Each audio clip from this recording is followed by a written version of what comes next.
Hey, everybody. Welcome to the 18th. Yeah, I think it's the 18th episode of Kabbalistic Mystic, the podcast for the Western Seeker, where we explore the tree of life and the ancient Hebrew wisdom as the lost spiritual heritage of the West.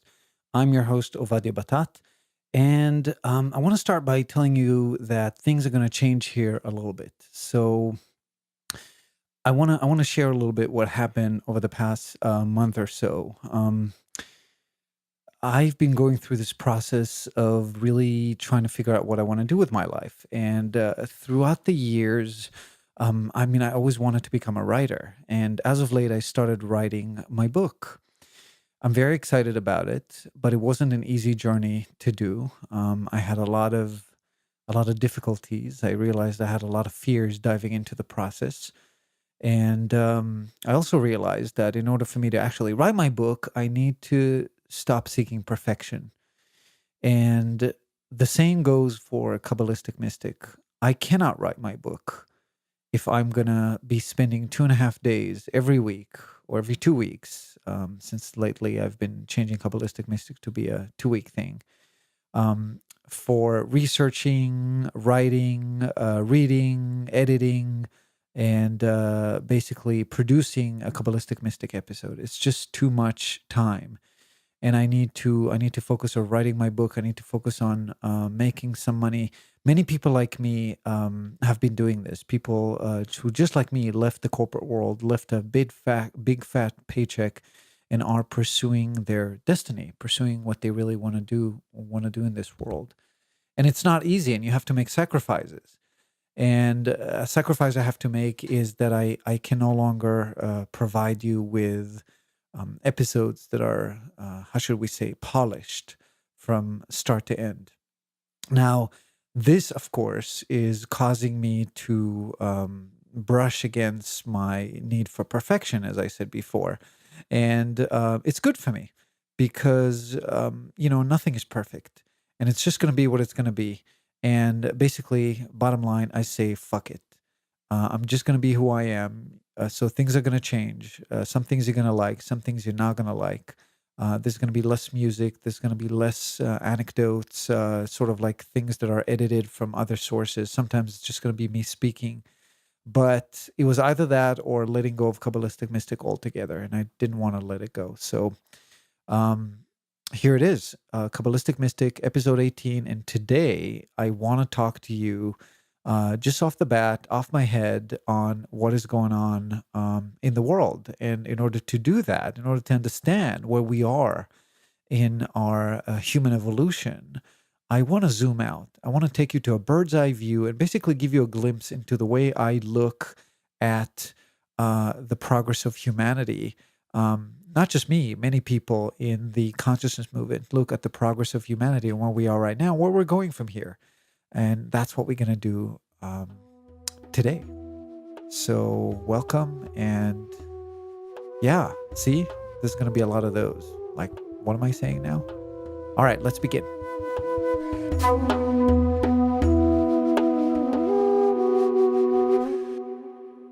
So, I recently started reading a book called Sapiens, A Brief History of Humankind. And some of you have read it, I'm sure. Some of you have not, maybe heard about it. It's been on the recommended book list from President Barack Obama as of late. It's a great book. I'm reading it in Hebrew. In Hebrew, it's called Taktsir Toldot HaEnoshut, A Brief History of, I guess, Humankind. And it's a really great book because what Professor Yuval Harari is doing is kind of zooming out and giving us a glimpse of, from his perspective, how things happened. And when I read it, and I'm not quite done, but as I'm reading it, I'm sort of aligning it to the various esoteric and occult teachings that I've been studying over the years, and kind of getting a glimpse of what's actually going on. I'm also comparing it to the various concepts behind the various calendars that are ending at this particular point in time: the Jewish calendar, the Mayan calendar. So I want to give you a little bit of an overview of what is happening here. If you're living on this planet and not been hiding under a rock for the past, I don't know, maybe 200 years, you know, especially 100 years and especially 50 years, you know that something big is happening. We are, in terms of our evolution, we're accelerating. Everything is changing. And it's changing in a pace that is so much faster than it used to be. It's almost hard to digest. It's intense. It's really intense. So let's look at a brief history of humankind. So let's see. The Earth exists, what, 4.5 billion years ago? Life on Earth, 3.8 billion years ago. Homo sapiens, which means us, our type of humans, exist on this planet only for the last 200,000 years. So when you look at that particular point in time, that particular fraction of time out of 4.5 billion years, that's a really small amount of time.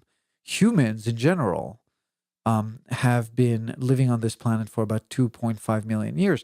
But the humans that have been living here in the last 2 million years were just like any other animal, right? They didn't have any self-consciousness. They did not think, therefore I am. They had no concept of I'm human, this is a chimpanzee, and oh wow, why is a chimpanzee doing this and I'm doing that? They had no self-awareness of their own consciousness.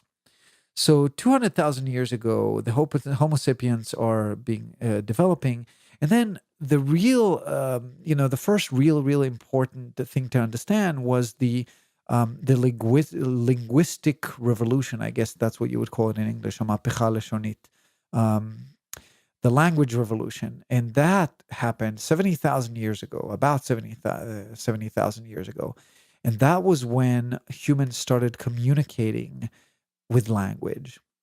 And that changed everything. Now, scientists, anthropologists, historians don't quite get what happened 70,000 years ago that have caused this to have happened. And we're going to talk about that in a second because esoteric teaching actually explains what happened. And the reason why this is an important question is because nothing changed.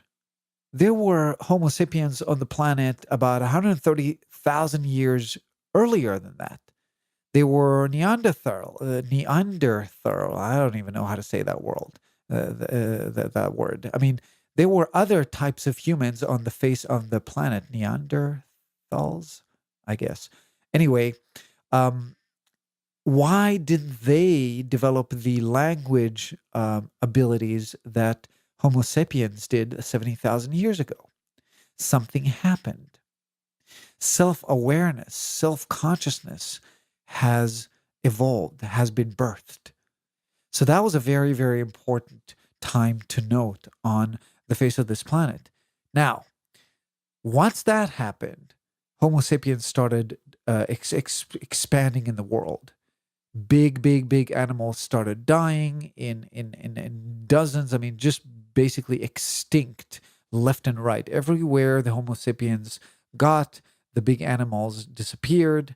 In his book, Yuval Harari blames humans. There are slightly different explanations potentially in esoteric teachings. And about maybe 14,000 years ago, Homo sapiens have reached America. And then the next really important date is about 10,000 years ago. So we have 4.5 billion years ago, planets being birthed. 2.5 billion years ago, first type of humans on the face of the planet. Homo sapiens, that is us, 200,000 years ago. Then 70,000 years ago, the language revolution. And then 10,000 years ago, the agricultural revolution. Basically what happened, humans stopped being hunters and gatherers, and instead they became farmers. They have decided to focus on one place and basically start growing shit. Growing corn, growing wheat, basically making a particular place home. And there's all kind of implications to that. And some of them good, some of them bad. If you are interested in what exactly happened, if it's been good or bad for humanity, read Yuval's book. But in general, he claims that it wasn't a good thing because when you are moving, when you're on the when you're constantly changing and evolving like a hunter and gatherer, you are more immune to disease. You're more There's always something to hunt. There's always something to gather. But if you're focused in one place and your main source of food is wheat, and there's a year without a lot of rain or some disease ate your crops, you're fucked. So, anyway, so 10,000 years ago, the agricultural revolution. Then, about 3,000 years ago, the organized religion has started. Maybe 5,000 years ago, it depends who you ask. Um, it started kind of in Egypt, and first that money has appeared. So, really, you're talking about, think about it as like sort of like a funnel, right? 4.5 billion years ago, this planet's been created. For a million of years, there were some type of humans here, and as we focus and we zoom in really closely into this time, we're only talking about a few thousand years that organized religion existed, that money existed. And of course, as humans populated the planet more and more, you had the need for money in order to exchange goods and services, right? Islam exists only about 1400 years. Now, 500 years ago, the science revolution started, right? And then things really started to accelerate. The Industrial Revolution is only 200 years ago. Suddenly, oh my God, we can produce whatever we want in the quantity that we want.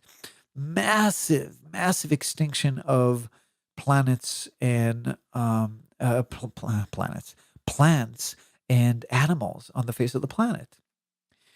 Bad things, good things, technology has been amazing. Internet exists only for the past, what? I don't know, 30, 40 years? I mean, internet in household, less than that. So we're talking about an extreme, an extreme acceleration in the way us humans relate to this planet. Now, let's talk about consciousness. When we talk about consciousness, the first time human consciousness has started pointing inward, that was, as we said before, 70,000 years ago. But only in that last 120 years, there was a realization that something called the subconscious really exists. Freud, who started the psychoanalytic movement in Europe in the late 1800s, coined that concept. Before that, people didn't even know that it exists. People thought that hysteria, for example, was a disease that only women suffer from. So we're talking about a very, very recent thing that people are self advancing, self healing, self analyzing their own consciousness, their own ego, realizing that the ego personality is fake, that who we think we are is not really who we are. Zoom out, look at it from a bird's eye view. We're starting to realize that we've looked at things wrong the whole time. Our entire way of being, uh, uh, uh, um, our entire conscious existence has been a lie. Not a lie in the bad sense of the word, but a lie in the sense that it has been something that is not true. Who are we really? And in order to understand that, we can go to esoteric teaching. Now, I want to expand on that question a little bit because it feels like an abstract question, and I want to make it a little bit more tangible. If the ego personality is not real, if who we think we are is essentially an accumulation of particular labels of things that we've gathered since childhood, then there is a different true self that is beyond who we think we are. Now, let's talk about animals, for example. Animals don't have, in general, okay, because this is a big generalization, some animals more than others, but generally animals don't have the concept of I think, therefore I am. You have no other species on the face of the planet that is basically investigating other species. So we're talking about a level of consciousness that is conscious, I think, but there is no therefore I am. There is no conscious awareness of one's own existence. Now, that's one particular level of consciousness, and we've been living that level of consciousness over the past 70,000 years, 65,000 years to be exact. We have entered a different type of consciousness. We are in a different phase of human consciousness evolution. We no longer think, oh, I think, therefore I am. We now think, I think, therefore I lie to myself. I think, therefore, who am I? Because the thinking in itself creates a particular reality that is not necessarily true. Our entire process of thinking has been based on what we see around us and how we relate to the environment, based on our history and based on the experience that we had. But what if that's not true? What if we are moving towards a renaissance when it comes to human consciousness evolution? What if our mind is nothing but a child's mind? What if we haven't even graduated to the minimum capacity of our mind? Everybody who has kids can relate to this because we see the next generation and we see how exponentially more self-aware the next generation is. I saw something on Facebook in the past week. It was something like a woman describing how her child was crying. He was sad. She was trying to help him. It was like, oh, why are you sad? Let's do this. Let's do that. Maybe this, maybe that. Sort of trying to figure out what happened and how to solve it. And he told her, Mom, you suck at this. Just let me be sad. Now that is a level of consciousness, a level of realization, a level of self-awareness that some of us adults took years to figure out. Now, every generation exponentially is more self-aware and is faster when it comes to understanding their emotions and understanding that labels are nothing. And that, my friends, manifests itself in every aspect of society. Let's look at what's happening in the financial arena. More and more people like me have left their corporate job, have realized that they've been basically stuck in a hamster wheel and are no longer interested in having that race. Why am I doing this? Not only, oh yeah, I need to make money because I need to pay for my family. It's no longer satisfying for us to live on the bottom of the pyramid of needs. We want to live higher on the pyramid of the Maslow pyramids of needs. We want self-realization. We want happiness. Why am I here? Gods who do not know what they want is the most dangerous thing, Yuval says at the end of his book. And he's right. We can manifest anything we want. We don't know what we want. And because we don't know what we want, I mean, how much more can we become comfortable? Let's look at, here in the Western states, look at people who have money, who have a lot of money. They still struggle with the same things that me and you struggle on a daily basis when it comes to the inner world.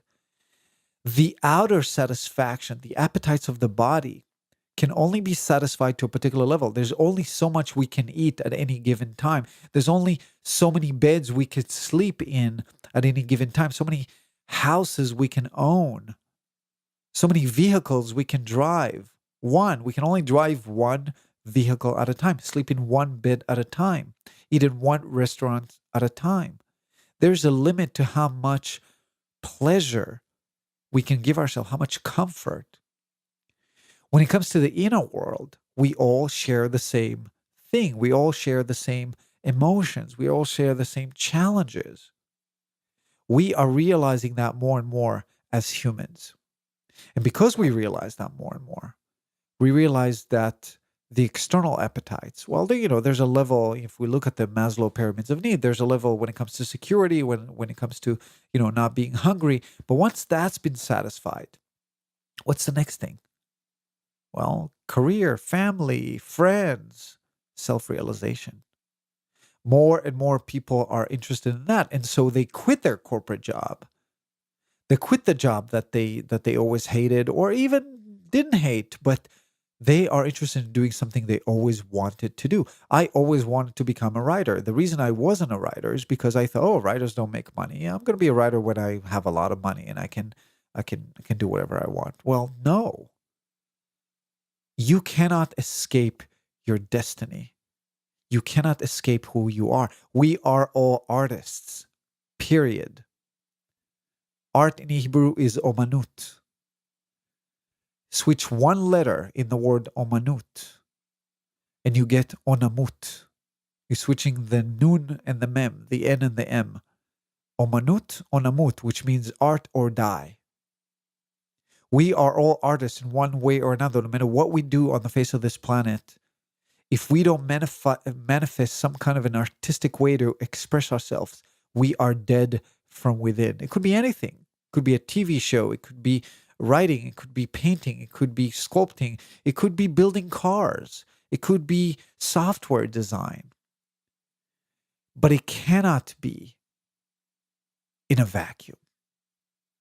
And so people are starting to realize that the old way of making money is obsolete. The old way of actually providing for oneself is obsolete. The entire financial structure is crumbling. Think about what happened. We created money to exchange goods and services. The world, Deepak Chopra said, nationalism is a modern form of tribalism. I say nationalism is an obsolete form of tribalism. Why? Because we've grown so much, we no longer can ignore the fact that we are one planet, one people.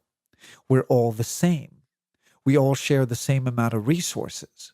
There is no reason that on the face of this planet, anybody should go hungry. There's enough resources on the face of the planet to feed every person on Earth. To feed them, to provide them with energy. Imagine what we could do if no nation would spend money on weapons, on wars, on security, on borders, and instead we focus on distribution of resources so that everybody can get up in the morning and ask, what do I want to do? How do I want to contribute to society? Everybody wants to do something else. Everybody's different. We can use technology. We have all the tools at our disposal. We can use technology in order to create a better world for ourselves, to do all the things that people don't want to do. Sewer, garbage, things like that. People can focus on what they actually want to do. Things like the Venus Project, that's based in Venus, Florida, that started in 1974 by, I forgot his name. I'll come up later. Maybe I'll Google it as I talk. Things like the Venus Project, which are projects essentially to explore the notion of living in a planet with no money, are exponentially getting more and more exposure. If 1974, when the founder of the Venus Project was sitting with Larry King and talking about the concept of a planet with no money, sharing resources, and that seemed like a crazy idea. Now it's starting to become, something that makes a lot more sense. I think the guy name was Jacques Fresco. He founded the Venus Project, and you can find more information on thevenusproject.com. Anyway, so what's happening? More and more, the few have gathered the vast majority of resources, and we, the simple person, realize that this model simply doesn't work. And more we go inward, the less we need external stimulus, the less we are interested in gratification that comes from external appetites. We want to feel good, not feel good when it comes to, ooh, this feels good on my skin. That is an escape. That's why people do drugs. That's why we drink alcohol. That's why we overeat. That's why we oversleep. That's why we use our electronics. We escape the deep pain that is within. The pain due to lack of self-realization, the pain due to trauma, due to grief, due to anger. But when we really work with these emotions, when we really find a healthy outlet for these emotions, we discover that we can become better and more whole human beings. So everything is changing. Now, another thing is changing. More and more, we are realizing that there's more to life than what you see. That science has failed to give us all the answers that we've been asking. Why are we here? What are humans? Are we alone on the face of the universe? Why were we born? Is there life after death? What is happening after death? Science has no ability to answer these questions simply because science is limited to what can be measured physically. There is a different reality that is not physical, that is metaphysical, that cannot be measured in a lab, that exists. It's there. There's other dimensions. More and more people realize that. Now, this might sound to many of you as a bunch of mumbo jumbo, kind of like foo-foo stuff, but it's real. The consciousness movement is the fastest growing movement on the face of the planet in all of human history. More and more people are realizing that energy is everything, and everything is energy. There's more energy workers, healers, coaches developing on the face of the planet than any other profession. And that is because there's more to life than what we see. So all these things that are happening, if we zoom out, we realize that there's an acceleration. We are running towards a particular finish line, toward a particular, well, there's really no finish line, but we're running towards a renaissance of human existence. Now, there is no light without darkness. As we're running towards that new reality, the darkness is also accelerating. We have shifted already. The battle has been won. The story has been written. Esoteric teaching tells us that we are actually living a story, that the skeleton for the story has already been written. Each one of us has free will to decide what we want to be within that story, but the story has already been written. The calendars teach us that. So let's talk about the calendars, and let's see how this brief history of humankind fits into those calendars. The Mayan calendar ended in 2012.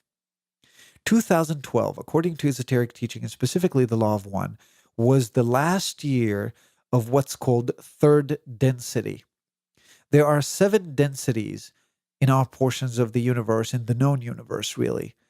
There are 7 different layers of existence, seven different vibrations of existence. We have switched to third density, which is the density of humans, Homo sapiens, actually. According to esoteric teaching, guess what? 65,000 years ago. Which matches exactly what Yuval Harari described in his book as 70,000 years ago being the language revolution. What happened 65,000 years ago? We became self-aware. Now, how does one become self-aware? One does not sit on a rock and then suddenly says, oh, I think, therefore I am. Well, maybe he or she does, but we are born, we are being reincarnated. This is the only way we advance, we evolve on this planet. We die and we reincarnate. The incarnation on the face of the planet, 65,000 years ago, started as beings who have the capacity to be self-aware. And this is because the planet has moved into a new density, a new vibration of self-awareness. It's called third density. Now, third density is the shortest density of all densities. It is extremely short. And why, we're going to discuss in some other episode. But it's only 65,000 years, and it has ended. In 2012, we've entered fourth density. Now, one might say, you listener is going to say, oh, well, everything is the same. Okay, like there's still humans around us and everything. Well, yeah, it doesn't switch. It's not like a switch. It's not black and white. We're not switching from today or tomorrow, but we've passed a particular threshold. And what happens going forward, it's probably going to take a few hundred years to happen. Actually, in some writings I read that it's going to take about 900 years to complete. But we are developing a new type of humans is being born on the face of the planet, slowly and steadily. We are developing our frontal cortex by opening our left and right hemispheres and reaching a particular union. And as our frontal cortex is opening, psychic abilities are being developed. A new race of humans is being developed on the face of the planet. A race of humans who are going to be able to read thoughts, to communicate with each other in ways we haven't even imagined. That's what esoteric teaching is telling us. That is also the conclusion, interestingly enough, that many scientists talk about. There's all kind of articles that I've been gathering lately that show that science is catching up a little bit to start realize that everything is consciousness. I just read an article that says that quantum theory suggests that consciousness moves on after death. Surprise, surprise. If you study esoteric teachings, if you study occult scientists, if you study, all the spiritual systems, they talk about that. That we are pure consciousness, that this physical vessel is nothing but a vessel. Another article that I thought was interesting is, what was it? I think it said, do stars have consciousness? Well, we were saying that there are 7 densities of existence. Stars, according to esoteric teaching, according to the law of one, are essentially of 7th density. Now, there's a purpose here. There's a progress. There's a story. And we're not going to go into it in this particular episode, because in this episode, I'm just trying to give sort of like a zoom out, a bird's eye view of where we are in our progress. But there's a reason why we are moving from one density to another. And we'll ignore the reason in the macro, but the reason in the micro is for the purpose of evolution of our own consciousness. We are moving towards becoming one being. The entire people of Earth are moving towards coming together as one. We started from one, we are going back to one. Rumi says, the Sufi poet, that you should look at yourself as a piece of glass. God took itself, basically make itself a mirror, and broke itself into billions, Googles of pieces. You are one of those pieces. But you're a piece of the same mirror. You contain within yourself every other piece. And our entire goal of this progress is to come back and to be one. And so if you look at it from the bird's eye view, you see that the entire progress on the face of this planet has been a progress of globalization, of coming together as people. The old paradigm of that's mine, that's not yours, tribalism, this belongs to me, does no longer work. And so we are slowly and steadily realizing that we need to work together as one peoples, as one species on one planet, and we can achieve a lot more. More and more we realize that the answers to all the unanswered questions are going to come from within, not from outside. If we want to find other life in the universe, we must go inward, not outward. Let's talk about the Jewish calendar. So the Jewish calendar tells us that essentially where we are in terms of human history, we have just entered the 1,000 years of the feminine. Essentially next year, 2017, is the year 5,777 in the Jewish calendar.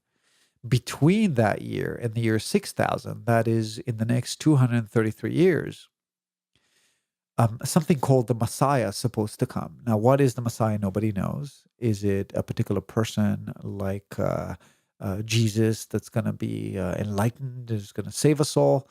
Maybe, maybe not. The story tells that he's going to be riding a donkey entering the gates of Jerusalem. But that doesn't matter.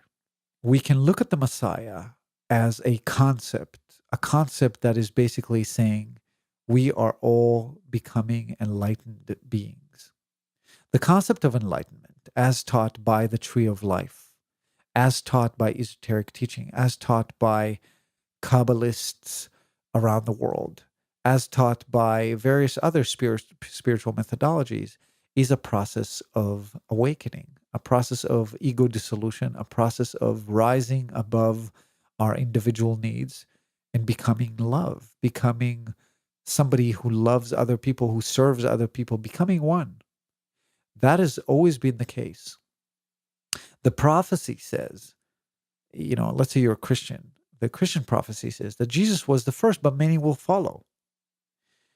The Jewish calendar explains that now we have entered that time. And during this particular period of time, the next 200 years, there's going to be a tremendous shift towards 1,000 years of renaissance, of beauty on the face of the planet. Essentially, it's called the rule of the feminine. Now, what is the feminine? It's very symbolic. Everything is symbolic in creation. Everything is symbolic. Everything you look at, everything you do, ask yourself, what is the symbolism here? Because in everything, just like everything is logical, at the exact same time, everything is metaphoric. Everything is intuitive. Everything is feminine. In everything in creation, there is masculine and feminine coexisting in perfect harmony at any given time. And so the reason your ankle hurts, the reason you have a headache, the reason you have a stomachache, the reason why you're sad is logical, but it's also metaphoric. Because everything is metaphoric. And so the elections, look at the elections that are happening right now. It's metaphoric. There's a metaphor here. The rise of the feminine, whether Hillary Clinton's getting elected or not, that's a different question. The entire election process has been metaphoric. You have a candidate named Bernie Sanders who is extremely dedicated to serving others his entire life. The guy's been chained to a linked fence in the 60s, fighting for human rights, for Black rights. He dedicated his entire life to the service of others, and he almost grabbed the Democratic nomination, but not quite. Now that is a metaphor to what is happening. We're not quite there yet. We're getting there, but we're not quite there yet. And unfortunately, there is no light without darkness. So maybe, just maybe, we need to suffer more darkness in order to realize what needs to happen. And once we suffer more, then a lot more people will realize that the only way to win this game, the only way to have a happy ending, is if we all work together. On the other side of the scale, you have somebody like Donald Trump, who, just like you and me, is a part of creation. But Donald Trump embodies what on the Tree of Life is shown as the side of fear, the exact opposite of love. Me, me, me, me, me, me, me. Donald Trump, as Jon Stewart said at the beginning of his campaign, is America's id running for president. He's the shadow. He's the embodiment of the shadow, not him as an individual. Him as an individual is just like you and me. He has fears. He has concerns. He suffers. He suffers due to other things than you and I do. He doesn't suffer because he's afraid he's not going to have money. He just doesn't have that kind of fear. But he suffers when his ego is bagged. We all suffer in one way or another. He just represents a particular point on the spectrum. The unawakened individual. The individual who thinks that the old paradigm is the only thing that can save us. The old paradigm is the only thing that can hold us back. We must move forward. And forward movement is always, as we see from this bird's eye view, is towards globalization, towards acceleration of our own self-consciousness and going inward versus going outward. It's not about winning. When's the last time we won against any country? Donald Trump asked in the beginning of his campaign. It's not what it's about. It's not about winning. It's about coming together. When's the last time we have done something for the world? Well, many people do something for the world any given day in many different countries.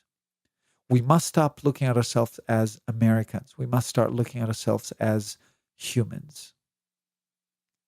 So that is a brief history of humankind. That was a zoom out, bird's eye view of where we are in this process. We have entered a very, very special time in human history. We see it. We see it in every generation. We see it in every person that is around us. We feel it. It's overwhelming. So what do we do? And I want to end this episode with that question. What do we do? How do we participate? Well, I think the question you have to ask yourself is twofold.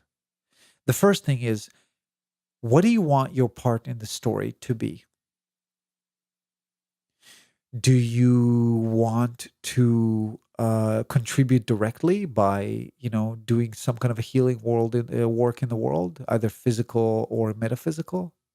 Do you want to contribute by serving others some way? Maybe you want to volunteer, just do something for other people. Do you want to participate by studying and learning more, by writing a book? Do you want to participate in this revolution, in this progress towards a new age by self-study, by transforming your own consciousness, by healing your own wounds? We are one. Working on yourself means you work on everybody else. Raising your own consciousness, raising your own vibration means that you're raising the vibration of the entire planet. Just by meditating daily, you are contributing, you are being a part of the story. What do you want to be when it comes to this story? For me, it's writing my book. For me, it's doing this podcast. For me, it's talking to you right now. For you, it might be listening to me right now. What do you want your part to be? That's the first question. The second question is, what do you want to do? What is your ultimate desire? How can you turn your life into a life of fun, joy, excitement? Because here's the beautiful thing. There's a system for everything to work. There's a mechanism. And here, there's a mechanism as well. It doesn't have to be overwhelming. It doesn't have to be scary. It doesn't have to be problematic. There's a way to flow in the world. If you're not having fun, if you're not enjoying yourself, I'm not talking about if you happen to be a person who is stuck on the first layer of the pyramid, if you have nowhere to sleep, if you have nowhere to be, if you have no food, that's different. You are fighting, you're struggling with a different set of requirements. Work to fix that first. And there's plenty of stories of people who have managed to do that. Ask yourself, what is stopping you? What is the next step I need to do in order to rise from that level of the pyramid? Make that happen. But for all of us who are beyond that, and I suspect the vast majority of my listeners are, the question is, what did you always want to be? What did you want to become? Who are you? What is your art? What do you want to create? If tomorrow you will die, when you look back, you're going to say, what do I regret that I didn't do? That is why I invite you to ask. And that would give you a very clear understanding of how you want to contribute, how you want to be a part of what is happening. And a very easy way to do that in this particular point of human history is to vote. And I'm not a Hillary Clinton fan. For me, if Bernie Sanders symbolized an acceleration towards where we're going in terms of the destiny of this planet, if Donald Trump is symbolizing the unaware, unconscious id, the shadow of the collective ego personality, the collective consciousness of humanity, then Hillary Clinton symbolizes a status quo. And that's not where I want to be. But I will be voting for Hillary Clinton because I'm also pragmatic. I'm also a realist. And there's only two options. And if I don't vote for Hillary Clinton, I'm voting for Donald Trump. In fact, I'm giving two votes. I'm letting go of my vote and elevating a different vote that is going to be for Donald Trump. And so I call upon you to ask yourself, what is really important to you right now? Follow your conscience. So that concludes our 18th episode of Kabbalistic Mystic. Today we took the bird's eye view on humanity, where we are in this progress. I'm kind of testing the water with this new format of just speaking on a particular topic that I did not prepare in advance. And I want to hear your opinions. I really didn't want to let this podcast go, and so this is really the only way I can support it going forward. And you, the person who is listening, and I know you are because I see the downloads. I have tracking, and I see that people are downloading these episodes. So you, the one who listens right now, who hears my voice, I want to hear from you. Email me, ovadia@batat.com. Go to my website, kabbalisticmystic.com. Email me there. Just tell me what you want to do. Tell me how you want to be a part of the process, the progress of this revolution. I want to hear from you. I want to know who you are. I want to know your name. I want to know where you're from. I want to know your struggles. Contact me. Ask a question. Tell me a story. I love you. From Spokane, Washington, this is Ovadia Batat, wishing you love in every moment.